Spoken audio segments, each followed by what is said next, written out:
सभी को नमस्कार, राम राम। मैं कुलदीप खंडेलवाल, द विश्व प्रेम न्यूज और हरियाणा न्यूज। आज हमारे पास जो शख्सियत है, एल डी नरवाल जी, पूर्व आईपीएस। सफ़र जानेंगे कि किस प्रकार से एक गांव से निकल करके एक आईपीएस तक का सफ़र रहा है। तो एल डी नरवाल जी बताएं, आपका जो सफ़र एक गांव का लड़का किस तरह से आईपीएस, क्योंकि आप उस समय की बात करें तो एजुकेशन भी इतनी नहीं थी और वो भी ग्रामीण सत्र पर। तो आपने कैसे यानी कि शिक्षा लेकर के आईपीएस आईजी तक का जो सफ़र तय किया, उसके बारे में बताएं। एजुकेशन तो थी ही नहीं। एक्चुअली लोगों का रुझान भी नहीं था एजुकेशन की तरफ। बस गांव में कहते थे वही तो ब्याह दिया ध्या दिया अब अपना खावा खा। पढ़ाई पढ़ाई का नहीं तरह कि पढ़ाई करानी है। वो जो घर से फालतू बच्चा होता था उसको स्कूल भेजते थे कि भाई बाकी तो सारे काम में लगे हुए हैं, ये घर में रहेगा तो लाने ले आओगा, तो इसको स्कूलों में भेज दो। तो दैट इज़ हाउ उन्होंने मुझे स्कूल भेजना शुरू कर दिया। वही तेरे को खाना ये देंगे वो देंगे। और अपना एक बोरी सी लेकर जाते थे, हम नीचे बैठते थे बरसात में। वो 8वीं जमात का स्कूल था गांव में हमारा, छोटा फुट्टा सा। अ, बस थोड़ा सा पढ़ाई में पता नहीं फिर दिल सा भी थोड़ा सा लग गया, तो मैं क्लास में 8वीं तक हमेशा फर्स्ट आता था। तो टीचर्स का भी जो बच्चा थोड़ा होशियार होता है तो उनका भी इंटरेस्ट हो जाता है। तो वहाँ से मैंने गांव से उसके स्कूल से 8वीं पास कर ली। फिर पिताजी कहने लगे भाई अब तू चिट्ठी पुत्री पढ़ने के लायक हो गया, और रहने दे घर में करे। तो मैंने कहा नहीं, मैं स्कूल जाऊंगा। तो वहाँ से फिर उन्होंने गांव में तो 8वीं का था, और फिर मुंडाल में 10वीं का था। हमारे पड़ोस में एक गांव है मुंडाल। अब तो शायद वो भिवानी में आ गया होगा। तो शहर में ही था वो भी तब भी। तो वहाँ से फिर मैंने 10वीं करी। 10वीं के बाद फिर कॉलेज चला गया, गवर्नमेंट कॉलेज रोहतक में इंटरमीडिएट करी। और वहाँ से वेस्ट कॉलेज से ग्रेजुएशन करी। तो उसके बाद मैं दिल्ली चला गया। तो तब तक ये कंपटीशन वगैरह का हम लोग को किसी को पता ही नहीं था कि कहाँ आईएएस आईपीएस ये कहाँ से आते हैं। वह कहीं नौकरी मिल गई तो वहाँ नौकरी करनी शुरू कर दी। दिल्ली में गया तो मेरे को रिजर्व बैंक ऑफ इंडिया में नौकरी मिल गई। नरवाल जी, एक मिनट रोकूंगा कि फैमिली में कितने मेंबर थे जिस समय आप एजुकेशन ले रहे थे? कि आपके जो फादर साहब हैं वो भी एजुकेटेड थे या क्या? घर में का गांव में ही कोई एजुकेटेड नहीं था। आई वॉज मैं पहला पोस्ट ग्रेजुएट था। वो इतना बड़ा गांव है हमारा, सबसे बड़ा गांव है हरियाणा का। लेकिन वहाँ पढ़ाने का कोई रुझान नहीं था लोगों में। बच्चों को पढ़ाना है ऐसा कोई था ही नहीं। अब तो खैर थोड़ा सा हो गया है, लेकिन उस टाइम कोई पढ़ाने का ये तो बहुत बैकवर्ड एरिया था ना हमारे वाला जो है। काफ़ी पढ़ाने बढ़ाने का वहाँ लोगों में कोई रुझान था नहीं। तो हम तो बस यूँ ही करते करते उसमें कॉलेज में चले गए। वहाँ कॉलेज में जाने के बाद इतने हमारी शादी भी होगी। कॉलेज में जाने के बाद जो है पता लगा कि ये आईएएस आईपीएस आते कहाँ से हैं। क्योंकि हमारे साले साहब थे वो थोड़े पॉलिटिक्स में भी थे। तो जो भी नया अफसर एसपी डीसी जो भी आता था वो उनको चाय पार्टी करते थे उनकी। वो फिर अपने भाषण में बताते थे भी कैसे कैसे एग्ज़ाम होता है, और ये यूपीएससी एक है वो एग्ज़ाम लेती है। तो उस तब से फिर हमारे दिमाग में ये आई भाई ये एग्ज़ाम तो फिर करना चाहिए। लेकिन उसके लिए मैं दिल्ली भी गया। दिल्ली में और मैं यूपीएससी भी देख के आके अच्छा ये देते हैं। तो तब से थोड़ा रुझान हो गया कि आगे बढ़ना है। नरवाल जी, सीधे तौर पे यानी कि यही है कि आपके साले साहब ने कहीं ना कहीं आपको प्रभावित किया। वो उसने बहुत लोगों को, वहाँ एक रविदास हॉस्टल है रोहतक में, वो उसके सुपरिंटेंडेंट थे। तो वो बच्चों को बहुत प्रभावित करते थे। उनको अफसरों से मिलाना, और कॉलेज में भी उनको उनकी मदद करना। और कॉलेज में भी उनको उनकी मदद करना। तो वो बहुत सुलझे हुए आदमी थे। अब तो नो मोर, अब मर लिए वो। तो उन्होंने अफसर जो नए आते थे वो बताते थे कि भाई ये ऐसा होता है। फिर हमारी दिल्ली में नौकरी लग गई, तो रिजर्व बैंक ऑफ इंडिया में। तो लेकिन हम कंपटीशन देते रहे, नहीं हुए कामयाब। लेकिन फिर अल्टीमेटली पहले क्लास 2 होती थी, धानी सिविल सर्विस। अब उसमें से एस बाहर आ गया, क्योंकि जब हमने ज्वाइन किया तो हिमाचल को स्टेटहुड मिल गया। तो उन्होंने अपनी सर्विस बना ली, हिमाचल एडमिनिस्ट्रेटिव सर्विस। तो हम धानी सिविल सर्विस के 6 अफसर थे, 3 वहाँ अलाट हो गए हिमाचल में, 3 दिल्ली में रह गए। तो हम हिमाचल अलाट हो गए। हिमाचल में हमें पोस्टिंग कर दी Kinnaur as district cooperative and supply अफसर। तो वहाँ आर्मी से तालमेल रखना ज़रूरी होता था। वो इसलिए कि अगर लड़ाई होती है, अटैक हो जाता है, तो सिविल सप्लाईज अफेक्ट होती हैं, लोगों में रिजेंटमेंट ना हो, लोग भूखे ना मरें। आर्मी वालों की सप्लाई तो चलती रहती हैं। तो वो उनकी सप्लाई जो है ना, सिविल सिविल पॉपुलेशन के लिए अवेलेबल हो, इसलिए अफसर को आर्मी वालों से तालमेल रखना ज़रूरी है। तो मुझे, बल्कि मैं कई दफ़ा आर्मी मैस में ही सो जाता था, वहीं डिनर विनर भी करते रहते थे। उनसे तालमेल रखना ज़रूरी था। तो 1 साल की ट्रेनिंग थी दिल्ली में। ट्रेनिंग में रहते हुए मैं फिर सिविल सर्विसेज दिया। तो उसमें मेरा आईपीएस में सिलेक्शन हो गया।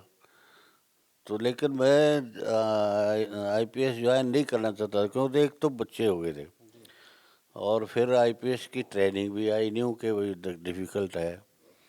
तो लेकिन फिर हमारी वाइफ ने कहा भाई आप ज्वाइन करो। तो हमने ज्वाइन कर लिया। मैंने भारत सरकार में पता किया भी क्या कैडर ऑर्डर मिलने के चांस हैं। तो उन्होंने बताया कि हिमाचल, हरियाणा, पंजाब, राजस्थान, इनको यूनियन टेरेटरी, तो इनको छोड़ के बाकी कोई कैडर देंगे। तो मैंने कहा फिर भाई यूपी दे देना, जिससे कोई फॉर वो लैंग्वेज ना सीखनी पड़े। तो वो कहने लगे अच्छा ठीक है। तो मैं जाके वहाँ ज्वाइन कर लिया, मसूरी। तो जो यहाँ पहले एक एक्स आर्मी था, एसपी सिंह, सरदार जी सिरसागा, वो लाट हुआ था हरियाणा में, आईपीएस था वो। फिर वो आईएफएस में चला गया। अब यहाँ की सीट खाली होगी, तो उन्होंने मुझे फिर यहाँ डाल दिया। इसमें पहले यूपी बोला था उन्होंने। तो इसमें उसके बाद मसूरी के बाद जैसा है उसके बाद जो ना ट्रेनिंग होती है हमारी, अरुणाचल प्रदेश में आर्मी अटैचमेंट हुई अलोंग में, 1 महीने की आर्मी अटैचमेंट होती है। फिर वहाँ से सिविल डिफेंस कॉलेज है नागपुर में, 1 महीना नागपुर में सिविल डिफेंस कॉलेज में रहना पड़ता है। फिर एक रियल ट्रेनिंग आईपीएस की उस टाइम पुलिस ट्रेनिंग कॉलेज था माउंट आबू में। तो फिर वहाँ ज्वाइन करी। तो रियल ट्रेनिंग तो वही होती है, 1 साल तक पूरा सुबह से शाम तक पूरा रगड़ा लगाते हैं वो। तो उसके बाद जो है ना फिर हमें यहाँ आए तो पंजाब, हरियाणा, राजस्थान अपना जे.एंड.के, हिमाचल, इनकी अफसरों की पोस्ट ट्रेनिंग होती थी स्टेट के हिसाब से। वो फ्लोर में होती थी पंजाब में। तो वहाँ फ्लोर में भी काफ़ी तगड़ा ट्रेनिंग होती है। तो वहाँ से अब तो यहाँ होगी ना हमारी मधुबन में होगी, हर एक स्टेट ने अपना ट्रेनिंग कॉलेज बना लिए अब वहाँ नहीं भेजते। तो वहाँ से फिर मेरी फर्स्ट पोस्टिंग हरियाणा में 73 में ASP गुड़गांव होगी। गुड़गांव में मैं रहा करीब 3 साल। वहीं 1-2 महीने की पुलिस स्टेशन ट्रेनिंग होती है, एज SHO काम करना होता है। तो उसमें मुझे पटौदी एज SHO लगाया। तो वहाँ 1-1.5 महीना काम किया। फिर 76 में मेरी प्रमोशन होगी एज SP, सीनियर स्केल भी कॉल इट। तो वहाँ यहाँ SP स्पेशल ब्रांच हेडक्वार्टर पर सेक्रेटेरिएट में लगा दिया। तो यहाँ से फिर मैं SP ट्रैफिक लगा, और SP ट्रैफिक के बाद जो है ना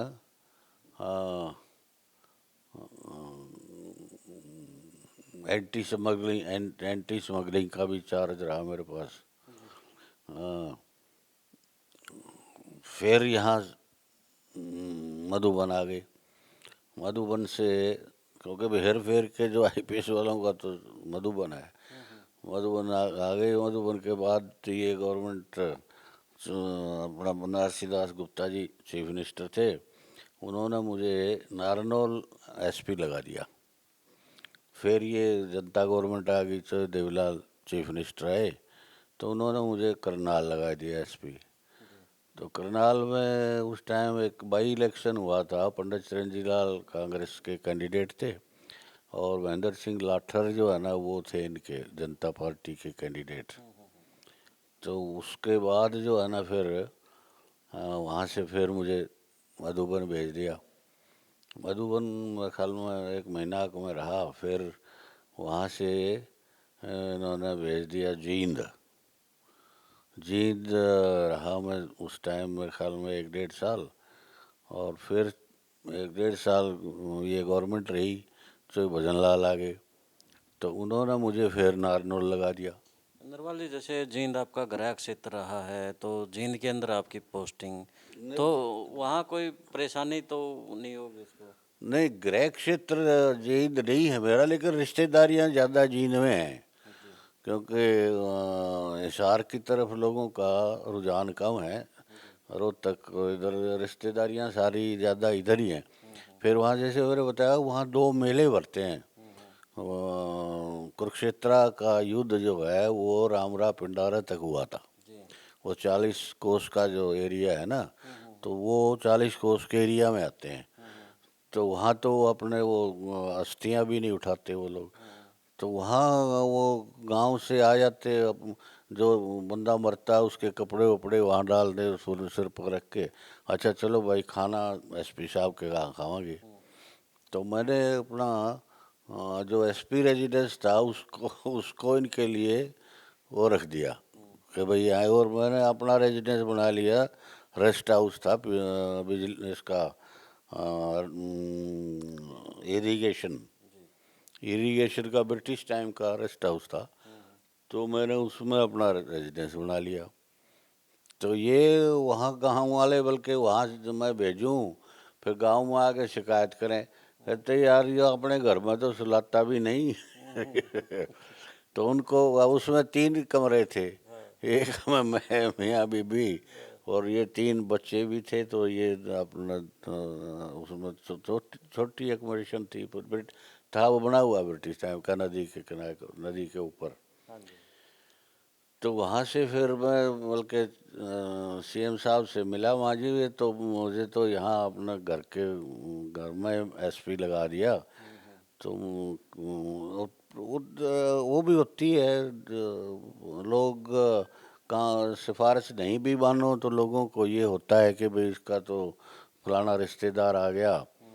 बल्कि रिक्रूटमेंट करनी थी, तो देवलाल कर लगे भाई अफेयर करना और बड़े बड़े 60 के 6 फुट के जवान कर भर्ती करना। तो मैं इनको बोला लाइन अफसर को कि भाई देख, मैं यहाँ रहूँगा तो लोग आओगे ज़रूर, सारे रिश्तेदारियाँ हैं, गांव नज़दीक है। तो मैं 2-3 दिन पहले नरवाना चला गया, नरवाना रेस्ट हाउस में रहा। और वहाँ पुलिस लाइन में इन्होंने प्रबंध कर रखा था। नरवाना से मैं सीधा आया, वहाँ बीच में इन्होंने कुर्सियाँ डाल रखी थी। वहाँ हमने अनाउंस भी कर दिया भाई यहाँ मेरे से कोई मिलेगा नहीं, और मिलता तो वो लाउड स्पीकर लगा रहा, सबको पता लगता। तो वो हमने शाम तक पूरी भर्ती करके तब मैं उठा वहाँ से। नेक्स्ट डे फिर चौधरी देवीलाल और वीरेंद्र सिंह नारनौंद वाला वो होम मिनिस्टर था, ये आए तो सारे एमएलए हमारा तो होए नहीं जी, पता नहीं किस बोला इन्होंने, यूँ बताओ भाई चौधरी देवीलाल कहने लगे भाई किसी की सिफारिश मानी है? बोला जी ना सिफारिश तो नहीं मानी। बोला बस फिर ठीक है। तो वो भला आदमी था, तो उसके ज़्यादा ये कर भी नहीं सकते थे कुछ। तो वो तो वहाँ रहा मैं करीब 2 साल। वहाँ से फिर अगेन नारनौल लगा दिया, नारनौल में भी रहे। नारनौल से फिर करनाल, करनाल में बाई इलेक्शन था जैसे मैंने बताया। तो उसमें उसके बाद जो है ना इन्होंने मुझे मधुबन लगा दिया। तो मधुबन से फिर लगाया जींद, फिर जींद लगा दिया। तो इस तरह से घुमाते रहे। कभी यहाँ हेडक्वार्टर पे तो एस एसपी ट्रैफिक भी रहा मैं काफ़ी। फिर जो है ना वो फिर प्रमोशन एज डीआईजी प्रमोशन हुई तो अम्बाला रेंज डीआईजी लगा। उसके बाद जो है ना फिर वहाँ से फिर वापस यहाँ हेडक्वार्टर पे। और फिर जो है ना मैं 3 साल डीआईजी हिसार रेंज रहा, तो भजनलाल सीएम थे उस टाइम। तो वहाँ से फिर मेरी प्रमोशन हो गई एज आईजी।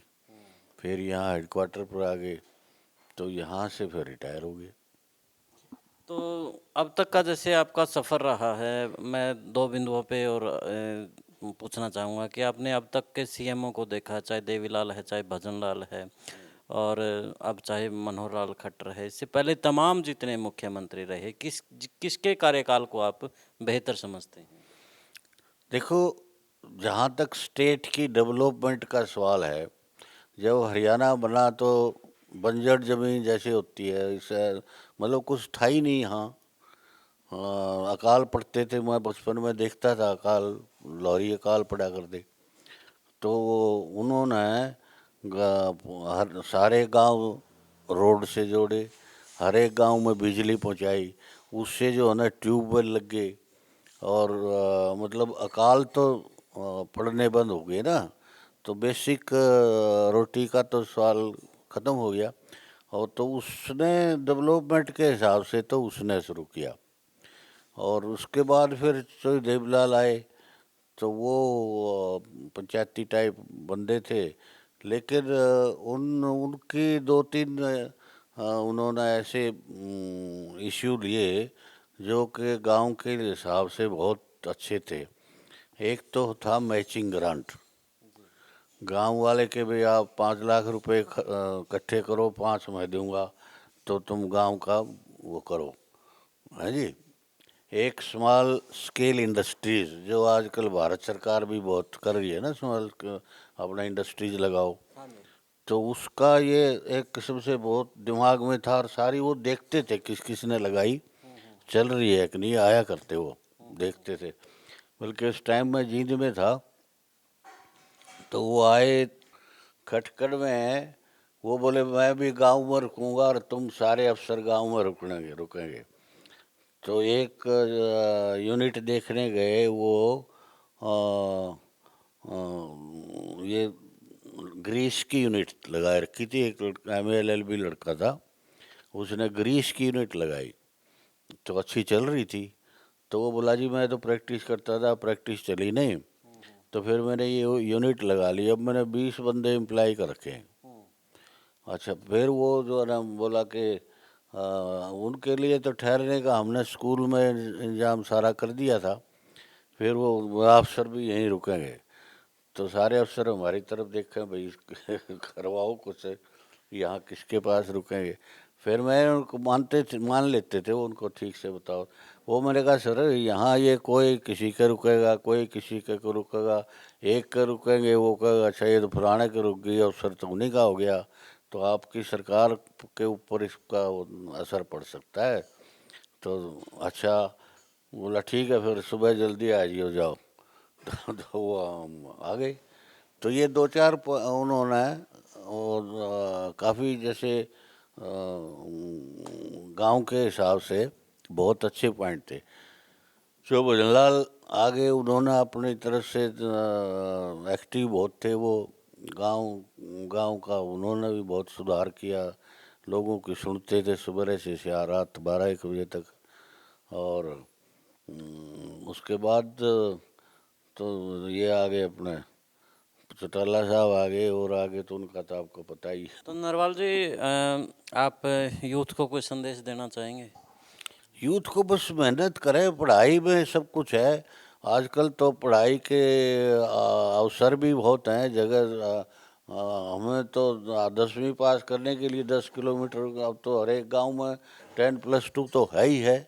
कॉलेज भी बहुत हो गए और यूनिवर्सिटीज बहुत हो गई। पहले तो एक कुरुक्षेत्र यूनिवर्सिटी थी। तो पढ़ाई का सरकार की तरफ से बहुत वो कर रखा है, अवसर दिए हुए हैं, तो उसका फ़ायदा उठाना चाहिए। और गांव में जो है ना बच्चों को थोड़ा सा गाइडेंस, जो बच्ची छोड़ देते हैं ना, जैसे स्पेशल लड़कियां स्कूल छोड़ देती हैं, तो उसके लिए ये प्रेजेंट सरकार भेजती तो है, शायद इन्होंने कुछ प्रिंसिपल्स की उनकी ड्यूटी लगा रखी है कि भाई जो स्कूल छोड़े हैं उनसे पूछो जाके क्यों छोड़ा। बस ये है कि मेहनत करो। बाकी तो ये है कि हम तो ऐसे घर से आए थे, मतलब कोई ज़्यादा पैसे वाले लोग तो थे नहीं, और पैसे की ज़्यादा ज़रूरत भी नहीं थी। 10 पैसे तो हमारी फीस लगती थी। आज अगर बच्चों को हम बोलें कि भाई मेरी फीस तो 10वीं पर 10 पैसे लगती थी, तो वो कहेंगे तो पागल हो गया लगता है। तो ये तो इनको बच्चों को अब कितने कितने 50-50 60-60 लाख रुपए दे के बाहर बच्चों को भेजते हैं। हमारी 3 बच्चियां हैं, एक कनाडा में पढ़ती है, 2 अमेरिका में पढ़ती हैं। अब उनका मुझे पता है कितना खर्चा होता है। तो ये लेकिन वो तो फिर बाद की बात है ना, पहले तो ये यही करना होता है। पहली जमात से तो बाहर नहीं जा सकते ना। तो ये बस बच्चे अपना पढ़ाई में ध्यान दें। पढ़ाई में सबको पढ़ के वैसे खेती करना पड़े, लेकिन खेती भी फिर ढंग से ही करेगा बंदा। हाँ। नरवाल जी धन्यवाद। तो जिस प्रकार से बच्चों को लेकर के एक खास संदेश दिया कि जब संसाधनों की कमी थी, उन संसाधनों की कमी भी आगे यानी कि संघर्ष बढ़ाता रहा। अब यूथ के पास कहीं ना कहीं अच्छी स्कूली व्यवस्था के साथ तमाम संसाधन हैं। ये संदेश नरवाल जी की तरफ था। तो जिस प्रकार से सफ़र में नरवाल जी ने अपने बारे में बताया, तो आप भी कमेंट के ज़रिए बताएं कि जिस प्रकार से नरवाल जी का सफ़र रहा है आपको कैसा लगा। अब मुझे दे इजाज़त। हरियाणा न्यूज़ फ्लैश और विश्व प्रेम की तरफ से जिंदाबाद।